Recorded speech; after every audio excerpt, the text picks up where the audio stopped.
Hello everyone, and welcome once again to Arrow Discussions. I'm Captain Logan. And I'm Eric. And today we're going to talk about the 12th episode now? Oh, usually I have the wiki up so I can keep track of that stuff. I believe you're correct. And it's Vertigo, predictably, okay. Since the drug Vertigo was introduced last episode, and we were really kind of eagerly anticipating the introduction of... Yes. Before we get to the show, we have to comment on the fact that apparently everyone but us knew the phrase "trust but verify." Everyone called us out in the comments. Yeah, I apologize. I felt bad about it too. I would, and I thought about it while we were talking about it. I was like, I should look this up. I was like, somebody said that they were like, it's really unprofessional. You guys didn't look it up while you were doing the video. Yeah, well, I usually don't just like wiki stuff while I'm making a video, just because my keyboard picks up in the microphone and it sounds really bad, and that's also kind of unprofessional. But they're absolutely right. We should have looked that up ahead of time. Anyway, we apologize for that. And okay, yes. So starting at the beginning. Yeah, all right, go ahead. There's no opening. My name is Oliver Queen, and my father died and told me to right his wrongs. They haven't done that for a while now. No, it was definitely their last episode, right? Was it? No, I didn't think it was. I was pretty sure this was the first episode where it didn't have it. It's the first episode I noticed it. Well, maybe so. I mean, like, I've kind of spaced that out since it's not really important and we hear it every time, so you might be right. But I honestly thought they had quit doing that since we came back. I was pretty sure they had it last episode, because I feel like I let that play and then popped it while I was like waiting for somebody to re-enter the room to watch the show. So well, I might be wrong. Well, go ahead and start talking about the episode. I'm gonna look that up. I'm not sure how you're gonna look that up, but nope, okay. I'm gonna look that up anyway. So okay. Let's go ahead and start talking about the obvious big place to start, which is we all knew that we were going to get Count Vertigo this episode, and we get him, and everybody just calls him the Count. And what did you think of how he was handled? Okay, so the second he showed up, I was like, this guy's too young, and I don't like his what's that guy? His Chris Angel look? Oh, he did kind of look like Chris Angel. That's a good point. But I loved his performance, and I think he's the first person on this show having fun.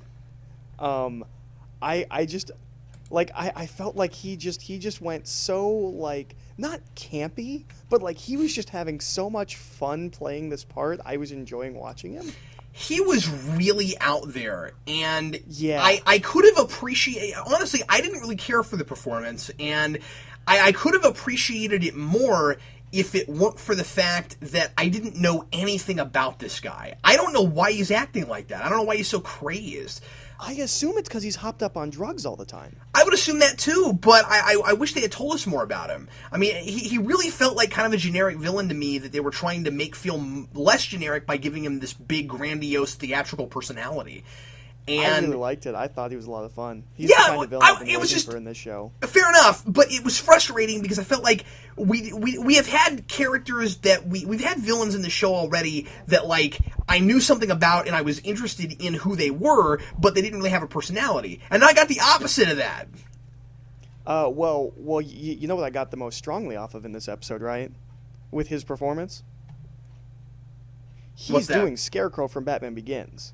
A lot of people have been claiming he's doing the Joker from Dark Knight, which I didn't really see that. But a lot of his performance, I'm seeing like I'm particularly thinking of like that warehouse scene where he's like, he's here. Who?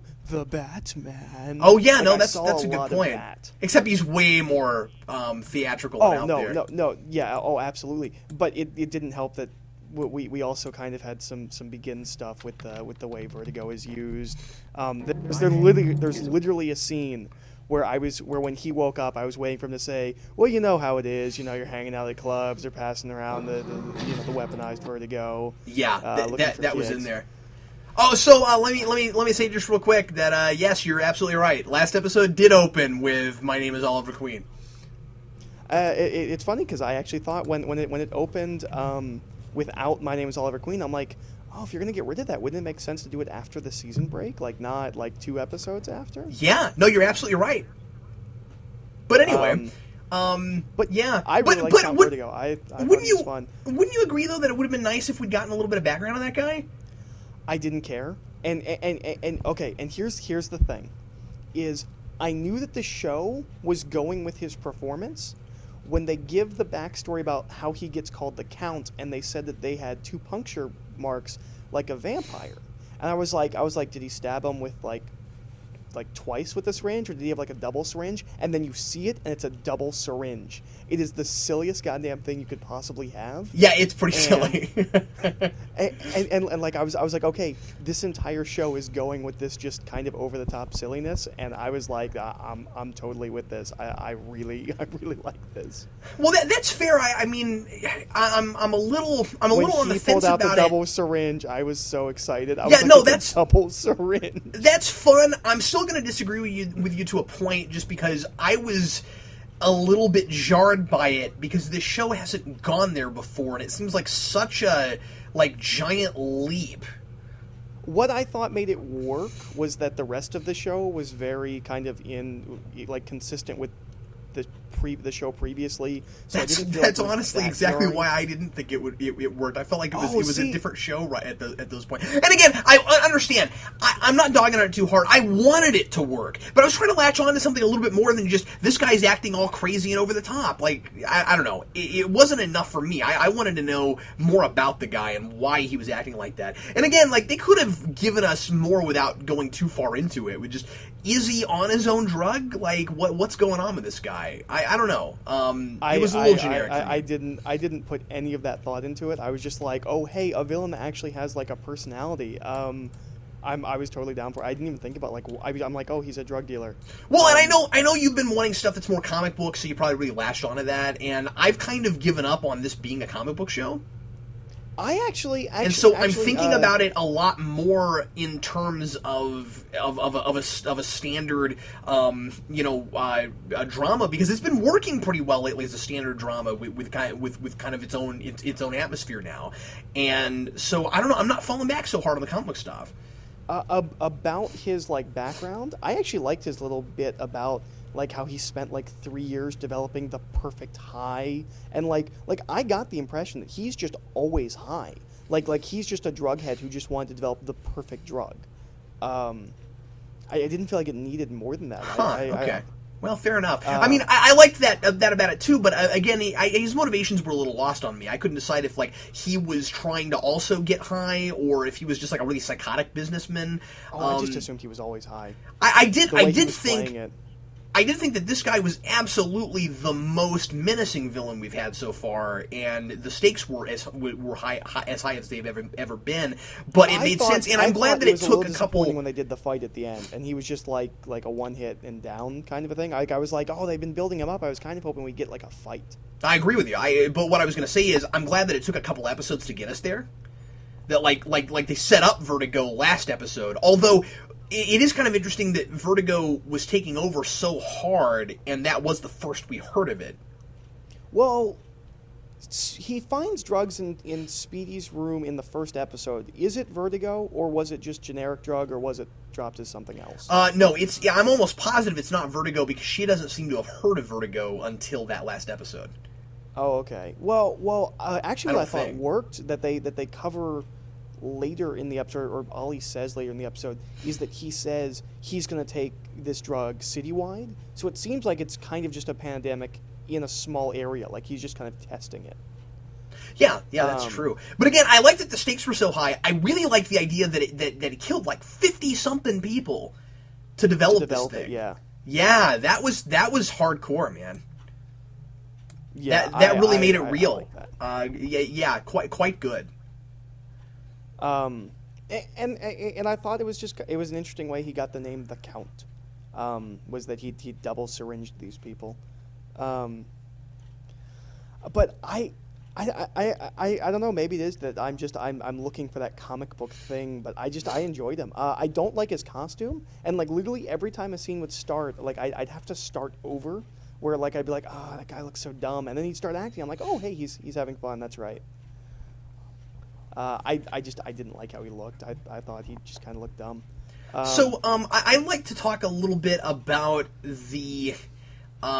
their mother again, and what Thea thought she knew, and then how they've kind of taken us a step back. And yeah, I was about to say the same thing. They complete flip-flopped and went back to making us feel bad for her. Because I was not only feel bad for her, but they were getting them to a place where, I mean, Thea thought that it was that she was cheating on Walter, but I thought that where it was going, and if I was predicting this, it's okay if it worked out, because I wanted this to be what it was. That, like, she thinks that it's an affair, but then she stumbles upon more stuff and finds out, oh, it's even worse than that. She's actually in the middle of this big terrorist plot, and what it ends up, the direction it ends up going is just once Oliver tells her that it was actually their dad that cheated on their mom, then she just goes, oh, well, I guess I was wrong about all of this, and oh, Mom, I'm really sorry about everything I did, and now we're all totally fine. I didn't care for that.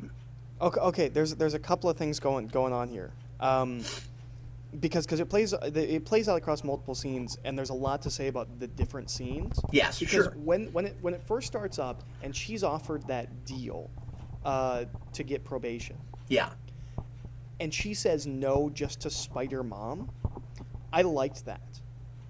But then when Ollie turns around and says, our dad wasn't perfect and he cheated on Mom, which is something I'm still kind of against, because last episode their mom told him that.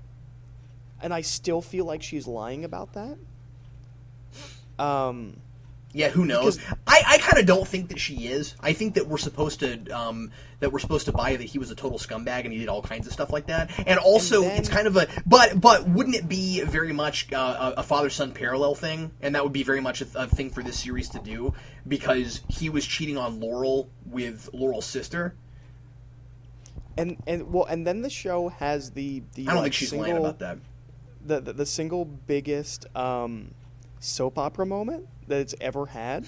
Yeah. When he talks to her and she walks away and he turns around and his mom is just standing there. She's like, "How could you do that?" I was like, how is your immediate next sentence not, "I'm trying to get her to not let herself go to jail"? Yeah. I thought everything after that point was very poorly handled with those relationships. The way that that like at the end she's like, "Oh, Mom, I'm so sorry, I didn't know." I'm like, her mom's still an unattentive mother who just ignored her. I feel that didn't go away. Here's what's weird. I feel like at that point, the show is, just this episode specifically, is having a really hard time deciding how it wants to juggle the family drama, with the interpersonal relationships, and the larger terrorist plot that the mother is involved in, and how it wants the audience to perceive that as like plot twists and interesting drama, right? Because I feel like by the end, all of that stuff with them taking those two back a step, where, again, they were on their way to figuring this out, and now they just decide, oh, she was fine, and it was this other thing. Then they contrive this thing at the very end with Felicity giving Oliver the book that Walter gave her from their mother, and saying, "I think your mother is involved in this," so that it takes us back to where now he's going to be onto them again. I had a problem with that, because I don't know why Felicity chose that moment to give him that. Okay, I thought that was weird that she waited that long too, especially since they built the scene so that I felt like she was going to ask him out. And I was waiting for that kind of a scene, and then me too. I was like, oh yeah, she has that book. I completely forgot about that.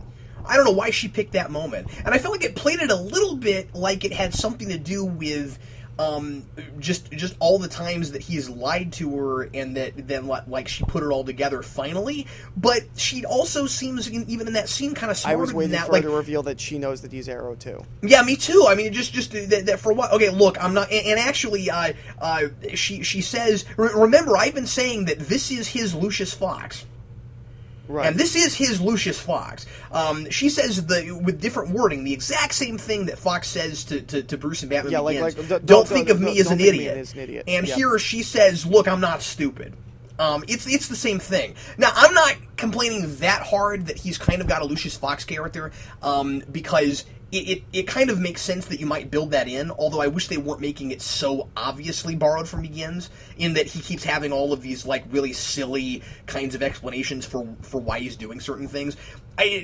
Although I must also mention that I did really like the line, well, if this is alcohol, why is it in a syringe? Or not alcohol. Yeah. What? Not alcohol. What was it? It was. I forgot what it was. A sports drink. Why is this in a? Why? Yeah, an energy drink. Why isn't it in a sports bottle? Why is it in a syringe? I feel like they're treating her like she's really dumb, because he keeps coming to her with very, at least in like the Nolan films, he's like, okay, I'm going spelunking, something that you can kind of believe, but like when he shows up with like government secured files and says, I'm on a scavenger hunt. Oh, the scavenger hunt thing was so good. And then before that, my friend wants to buy some arrows. Yeah, and she just Googles the arrow. But like when he brought her this syringe, I like his line of like, oh well, I was all out of sports bottles or something like that. But the thing is, it's a line that you say to someone that knows. Like I don't like. Does he really think she's buying this? Like ever? I can't tell. See, what made it great in Begins was that you could tell that these two people are winking and nodding at each other. Yeah. And from the very beginning. Like, when he says spelunking, from the very beginning, they both know there's something else that's up, but he's got all of... But he's got all this respect for Bruce Wayne and for his family. Right. And so he trusts him. And I'm not getting that kind of relationship here. So it feels like it's as if it's homaging Begins, but it doesn't understand that relationship. I mean, I want this to work. I like the idea of having that character there. I wish that. And I like that actress. Where she knew. So far, yeah. I think she's really good, but they're giving her weird stuff to do, and she's almost playing it like, I don't really buy these lines. Like, sometimes she really likes it, and sometimes she's not sure, and that's how I feel about it. I'm like, I'm not sure. The whole bit of, like, you look like something a cat dragged in, and then she says, oh, there aren't cats in this building? That's not funny. Why would anyone ever say that? That's weird. No, and what made it less funny, she's like, well, except for this one time where there's a cat that got in. Yeah, it was weird. I was like, we're killing the dead joke now. Yeah, it was dead before it started. Like... Well, anyway, not to belabor that, but I just, that's a relationship that's not quite working, and then it became a major contrivance at the end, just for the sake of easy drama, and that was a problem for me. Okay, so can we talk about a relationship that worked in this episode? Oh, absolutely, yeah. And by the way, this is not a bad episode, but there's stuff in it that I don't like. I actually really enjoyed this. Actually watching this episode, this was kind of the episode where I was like, I think. Like, we've completely, like, consolidated. Like, I'm hoping that moving forward, this is what a week episode looks like. Yeah, me too, sure. Because the atmosphere is still there. The feel is there.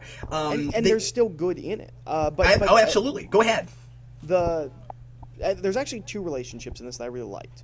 The first one is Laurel and her dad. I really like their confrontation. I loved everything about Lance this episode. He was great. Yeah. I loved the back and forth about how he holds his daughter up on a pedestal and that she was, a wild child, and him being like, well, maybe if I hadn't cut her so many breaks, this wouldn't have happened. Yeah, and I also like this kind of running theme of these parents, or not parents, but these family members that you think they're perfect, and you think you know everything about them, but then you're also in denial, and you kind of know you're in denial, and that happens with a couple of people in this. And I like how Laurel kind of makes him step back a little bit, and she's like, "Look, Sarah wasn't perfect; she was a shoplifter." Well, and I like that it led to an actually funny joke where they're like, I thought your dad hated us. No, just him. I thought that was funny, but and then the other relationship that I thought was kind of interesting was Oliver and his ex-fling, the cop. I like that she turned him in. and there was like no bones about it.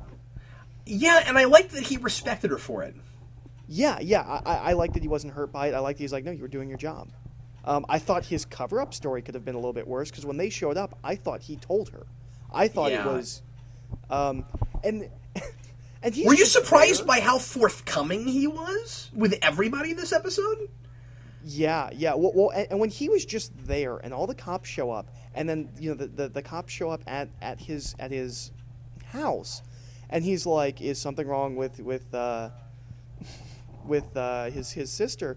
I was like, "Why would you think that? You were at a drug deal, like not as the Hood, which is I guess what we're calling him now, not as the Right. Hood." Why would you think they would be here for anything other than that? And then when they said somebody put eyes on you, and he's like, who? I thought Lance was going to say me, because he was looking right at him. I thought he was too. Yeah, well, remember that was the cut before the commercial break. No, the cut before the commercial break was him getting the drug injected. Yeah, but I thought that I thought that right before that you had Lance kind of like staring him down. I could be wrong. I'm forgetting now. Maybe I'm wrong about that. But yeah, that's where I thought it was going. But I thought he looked right at him. The thing is, I'm finding it a little bit far-fetched that, I mean, we're not that far away from when everybody thought he was Green Arrow. And now I think Oliver's taken a big risk expecting that people are not going to get back on his trail as being the Hood again, while he's telling them things like, I was pretending to be a member of the Russian mafia? Yeah. It just seems like that would be the first thing to get everybody back on your trail. Oh, well, maybe he really was, though. What are the odds that, like, the guy you thought was the Hood is constantly meddling around in police business, but he's still not the Hood? Speaking of the Russian mafia, I really like that they brought that back. I think they're doing with that is really interesting. Mm-hmm. There was a point, because first of all, the flashbacks are getting much better. I'm really excited about the flashbacks and interested to see where they go. But there was I don't know. I found it. Although, may I say now that you've said that, in case we don't get back to it, I thought that that it was a little bit predictable at the end of this episode. No, it totally was. That's kind of what I expected. I didn't think it was supposed to be a surprise, though. Oh, okay, fair enough. I like when he gets dropped in the ocean, I assumed that we were supposed to know that's where he learned the move, which I thought was a really interesting writing technique. Of instead of setting it up and then showing him use it, you show him use it and then show how he learned it. I didn't even think about it like that. You're absolutely right. That's a good point. I did think it was playing it up like somewhat of a surprise, though, because like the last episode kind of ends with, hey, look, this guy's the other archer is there. But when maybe he took him evil. down, he specifically did the same thing that Ollie did. So I just kind of immediately was like, okay, well when he says I want to drop him off the cliff, I immediately knew, oh well, he's going to wake him up. The only thing that really surprised me was they gave him a map. And that's we were cool. All just supposed to know. But the whole rest of the episode before that, I mean, that's the end of that part. The whole rest of the episode, they're playing it back and forth like, is he bad or is he not? That's really where I thought they'd go with it. I knew he wasn't the second he did that move on him. I didn't fully know until he did the move. I'm like, okay, well, this is where he learns it, and he's still good. Okay, I didn't think of that. That's a really good point. But the thing, I've had this before, but this is the only time I've remembered it when we get to sit down and do the review, is I keep waiting for the flashbacks to connect to the episode. And in this one, because there was so much kind of begins Scarecrow, I was waiting for Vertigo to somehow be tied into the island and him be like, oh, I felt these effects before, but this is, much more potent. And it doesn't. I'm almost like impressed every episode that they don't like kind of hackily, tie this episode into the flashbacks. Yeah, that doesn't surprise me that much, especially because lately they've been doing a pretty good job when they go to the island of having the island stuff connect more in a loose thematic way. I kind of think that and I've been thinking this for a while now, that the point where the island stuff connects directly to the Starling City stuff is going to be in the cliffhanger, if there's a cliffhanger. The last episode of the season, that's where they'll do it. They'll show you Deathstroke in the city in the last episode of the season, something like that. Yeah, you're probably right. And that's what I would do. Reveal. Because that's a good way to get everybody back, right? Watch them for the second season. That's what I would do. But I really like the island stuff this time. I thought I thought we were getting back on track. Where like I'm kind of interested to see where things go from here. I don't know. I feel like I'm enjoying this episode less as I talk about it. When I watched it, I really enjoyed it. Yeah, and I mean, I liked it. I thought it was solid. I think it was quite as well written as the last couple, but I mean, like it was good. It's funny because I think this is the best villain plot we've had so far, but I just didn't think he was that great of a villain. Oh, see, I thought he was a really fun villain. I hope he comes back. I just didn't think. I feel like they've gone out of their way to give every villain like a backstory and motivation, and he was just a drug dealer. And so, yeah, but he was a drug dealer with a really interesting personality. I guess we keep talking circles about this. I'm sorry, but I forgot about that. The place they leave him at the end is really cool because they'll bring him back and he's going to be a crazy, crazy person. Even more so, yeah. I looked him up. Apparently, he's from Fringe. Because I've started now looking up people when they show up because I feel like they keep getting like geek people from things that I don't care about. So I just wanted to look him up, and he's from Fringe. Last episode we had a guy from Farscape. We got the guy from Torchwood. I feel like they keep trying to play the geek audience, just always not my geek audience. So maybe other people are more excited than I am. I don't know. I think the guest stars so far have all been pretty solid. I mean, I'm with you. I didn't think that the guy from Farscape was the best pick ever, but I don't know. I think we're gonna start seeing maybe more people that we recognize down the road because I don't know. It's a game of darts. I mean, like you said, they've been pulling people from shows I don't happen to watch. At some point, it's gonna hit something where I'm gonna go, "Who's that guy?" And for the record, I watched some of the Doctor Who episodes. I'm really with the waiting guy for from Bruce Brocksleitner to show up. So. Yeah, I mean, I watched some of the Doctor Who episodes with the guy from Torchwood, so I recognized him. I didn't recognize him. I've not seen the episodes that he's in because I've just kind of casually watched Doctor Who. So right, yeah. But I watched the stuff that they later. Does he look as creepy in Doctor Who as he does or does he look as creepy in this as he does in Doctor Who? Like he looks like his face is like an inch to the left or something. Like there's just something off about him. I never really thought about that, but I don't know. He looks like he's got somebody else's face like over his face. You've always said that. I don't know where you're getting that, but all right. Actually, the thing that my mom keeps pointing out every time he shows up and he talks to Merlin is she's like he looks way too young to have him as his kid. Like he looks like 30 and Merlin looks like 20. Oh no, we both said that. Oh, did we comment on that? Okay. Oh yeah, no. Well, I don't know if we commented on the show, but you and I have together talked about this and both mentioned that. Yeah, he when they first started bringing him in and started talking about how they're father and son, I was totally confused. I was like, really? Oh, to talk about Tommy for the like 5 seconds he was in this. Yeah, sure. I can't tell you how refreshing and nice it is that Tommy, Laurel, and Oliver are all friends and there is no drama. Yep, that's right. He went to go see. He went to go see Laurel. He talked to Tommy at the door. He goes, "Actually, I'm here to see Laurel," and there was no like, "Oh my God, Oliver came to talk to Laurel. He's trying to steal my girl back." Like, yeah, I mean, you could see it in his eyes a little bit, like when he opens the door. There was a little bit of, "Oh, what are you doing here?" Expecting that in the CW show, like from the get-go, like when the show was announced, I was expecting it to be that kind of show. Yeah, and I'm with you. I'm really impressed that they didn't. They have a lot of the time been more sober than that. They fell back on it during the Huntress stuff. Yeah, that got a little silly. But yeah, they've been pretty responsible with that. Otherwise, all in all, this one was fun. We've got 3 pretty solid episodes in a row. I'm pretty happy. Really hope that the Count comes back sometime this season because I really enjoyed him. Even if not this season though, you can guarantee he's coming back. I was kind of hoping that he wasn't going to get taken down. I was kind of hoping that he would be like just a part of the city for a little bit. I was kind of hoping he was going to be like a reoccurring villain.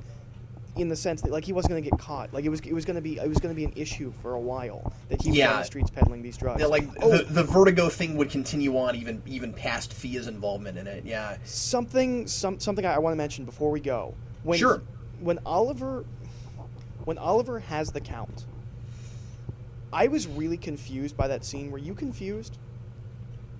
I don't know what you mean. Oh, okay. He puts the needle in, and it looks like he pushes down. And then Dresden shows up and says... You always call him that. Dresden shows up, and that's what I know him as. Dresden shows up and says... And I don't know what his first name is, and I don't want to call him Detective Lance. That's too many syllables. So Dresden shows up and says, like if you do this, you're going to be like I always said you were, a killer. And he drops him, and I was like, oh, okay, he didn't shoot him up with the drugs. But then when we cut to him, he's all crazy, and I was like, oh, he did shoot him up with the drugs, but not enough drugs to kill him? Or, because we established earlier that the drugs don't exactly kill you, they make you want to kill yourself. They put you in this, incredible state of pain. Which, by the way, that was a great opening scene as an introduction. That he gives that guy the gun and says, look, you can kill me and take your revenge, or you can just kill yourself. I thought that was really powerful. But I was confused by the way the stuff at the end was shot. Well, and I also thought Lance had kind of a point when he's like, you're not really a hero. Look how you're handling stuff. Well, what I thought was kind of actually, now I'm thinking about, I actually have some problems with the ending. But first of all, I actually thought it was kind of funny that he. That he goes, you're what I always said you were, a killer. And I was like, well, we knew that. Like he's killed a bunch of people. Like that's true. Yeah, no, you knew that. Well, I think you know what though, that's okay, because I think what he's getting at is that he hasn't changed. Because remember, there was all that stuff last episode and the previous episode of even remember we were kind of making fun of how the news was spelling it out with the whole. Well, he used to be a vigilante that killed people, but now he's a superhero. Yeah, it very much came off like that. And remember, we had Lance looking like he was kind of starting to buy into all that hype, and then you got to the end of that episode. Maybe it was last week. I forget which one. It was it was. I think it was last week, or maybe it was the. But and then it was where he's tracking the phone. Yeah, he's tracking the phone. Yeah. So no, I was okay with that line, Eric. I don't think that was weird. But I'd forgotten about this. I think the ending kind of falls apart, and one of the reasons I think it's really unsatisfying, the fight, is that they build up this whole thing that Oliver's kind of hopped up on this drug. He's not on his A game. They do the thing with the arrow, which I actually really liked, where Diggle just holds the ball up next to his face. Yeah. He's like hit this. Yeah, that was cool. And then he goes, and we see him kind of struggling fighting people. But when he gets to Vertigo, it's like he's not affected at all. So much so that he takes out a throwing knife and just throws it and takes his gun out. I didn't like that either. I thought of that too. I guess that was just the one place where he just got lucky and he wasn't feeling the effects right then. I thought him being hopped up would have been a good way to let the Count get away. Was that he wasn't on his A game. Diggle was right and he shouldn't have gone out, because that's going to give him kind of cannon fodder next time. I mean, they probably won't play this up, but it ought to give Oliver some cannon fodder next time. Diggle's like, hey, you're not really up for this. You're kind of messed up right now. You should stay home. Well, remember that one time I was hyped up on Vertigo and I could throw a knife and it hit a person and it was like everything was fine and I sent a guy to a psych ward. Yeah, we're good, man. You ought to let me go do anything. You ought to let me drive drunk, man, all the time. So yeah, I don't think that quite worked. By the way, just for the record, I've looked this up and his first name is Quentin. It's Quentin Lance. That's actually a cool name. It is a cool name. They've not said it very many times. No. Well, it's always Dad or Detective Lance. Yeah. Who is there to call him Quentin? Because I mean, he doesn't have a wife that calls him that or anything. So we don't have anybody. No, to maybe call him that. Once or twice. Maybe like Oliver's mom has said like Quentin or something. But I doubt it. I'm not sure they're on a first name basis. Yeah, I was about to say I'm not sure there's really anybody on a first name basis with him, but nobody. He's really very liked formal. This episode till we started talking about it. So I'm still gonna say this is a fun episode. It's good. I'm with you. I think that I'm hoping that this is what a bad episode is at this point. Because if it is, I mean, it's good. I'm really going to enjoy the rest of this season. Yeah, it's just not as good as the last couple. But yeah, it's fine. I enjoyed it. Yeah, I'm really hoping we get more villains in this vein. Maybe with some more depth, but I'm hoping we get some more theatrical villains. That's kind of what I've been asking for the entire time, and I'm hoping this is the first step towards that. Well, they're setting the groundwork for it, maybe. It's just if we're going to have more theatrical villains like that, I want them, like you said, I just want them to have a little bit more depth because I think this is a show that wants to do that sort of thing. It's not just a straight up comic book show. If it was, we'd be calling him Green Arrow. I'd give this episode a 54 out of 80. A 54 out of 80? Yes. 54 because that's how many people you had to kill to watch the episode? Is that? Maybe. No, I just wanted to pick a random random number out of a random number. Absolutely awesome. I really thought that you were alluding to something, and I started. No. Okay, 50 foot. That's like I think that's how many people he killed. Actually, I think he killed 52. I'm not sure. I'm reading in too much to things you're saying. Did he kill 52 people? Is that what he said? Did he kill 52 people? I'm going to look it up right now. I wrote down the number. Let me look here. Because if he did kill 52 people, that would be hilarious. Oh, man. I'm not going to find it until we get off. 56! Oh, okay. Okay, well, it was arbitrary. I wish he killed 54. That would have been funny. Or, I mean, 52. 52. That would have been really funny. Yeah. Well, anyway. Thanks, everybody. I killed new 52 people. Thanks, everybody, for listening to Arrow Discussions. We sure appreciate it. Hope you enjoyed it. And we'll see you next week for another one. I'm Captain Logan. And I'm Eric. See you later.